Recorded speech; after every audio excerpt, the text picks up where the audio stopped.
Salam hörmətli izləyicilər. Bu gün sizlərə bloka düşə biləcək funksiyanın törəməsinə aid bir sualın izahını verəcəyəm. Keçək suala. A parametrinin hansı qiymətində f(x) funksiyasının qrafikinə absisləri x1 -2 və x2 1 nöqtələrində seçilən toxunanlar bir-birinə paraleldir. Nə zaman paralel olar? Bilirik ki, f törəməyə görə əgər x1'i tapsa, nəyi tapmış oluram? K1 bucaq əmsalı. Daha sonra f törəmə x2'ni tapsa, bu da k2 olar. Bu da bucaq əmsalıdır. İndi bunlar paralel olsun. Paralel olması üçün k1 nəyə bərabər olmalıdır? K2'yə. İndi f(x) funksiyasının törəməsini tapaq. f(x) funksiyası bərabərdir x kub minus ax kvadrat plus 5'ə.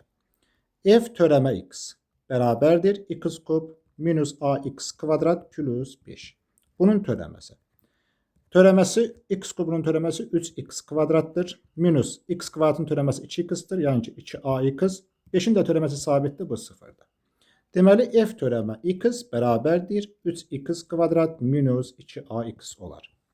İndi f törəmə gətirək bir dəfə x1'i hesablayaq. x1 neçədir? -2. F törəmə -2 bərabərdir. 3 vuraq.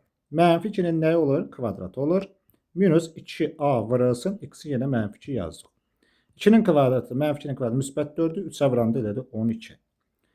Plus, -, müsbət oldu. 2a'nı 2'yə vuranda oldu 4a. Deməli bu k1'ə bərabərdir. Daha sonra f törəmədə bir qiymətini hesablayaq. Çünki bizə vermişdi axı. Baxın bu bir qiymətini hesablayaq. Bərabərdir. Birbaşa yazıram. 3 vuraq. 1'in kvadratı nə eləyəcək? 1 minus 2 vur a vur 1. O da 3 minus 2a. Bu da olsun k2. İndi məlum məsələdir. K1 k2'yə bərabər olsa bunlar paraleldir. Yəni ki 12 plus 4a 3 minus 2a'ya bərabərdir. Yazıram 12 plus 4a bərabərdir 3 minus 2a'ya.